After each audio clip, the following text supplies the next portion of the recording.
Welcome to my channel. अस्सलामुअलैकुम। आइए जानते हैं आगा नाम के मायने और इसकी तफसील।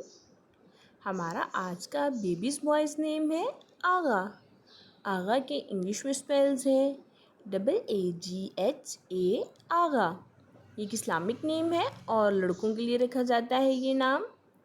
इस नेम के मायने हैं बड़ा भाई, इज़्ज़त वाला। आगा इस नेम की तफसील है मोहम्मद आगा, आगा अहमद। इस तरह से हम ये नाम रख सकते हैं। आप भी अपने नाम का मायने जानने के लिए कमेंट्स में अपना नाम लिखें और मायने जानिए। एंड अपने नाम की स्पेशल वीडियो बनवाने के लिए भी आप मेरे कमेंट बॉक्स में अपना नाम कमेंट कर सकते हैं। And please like the video, subscribe my channel. Okay dears, फिर मिलेंगे न्यू नेम न्यू वीडियो के साथ। अपना ख्याल रखिएगा, दुआओं में याद रखिएगा। अल्लाह हाफिज़।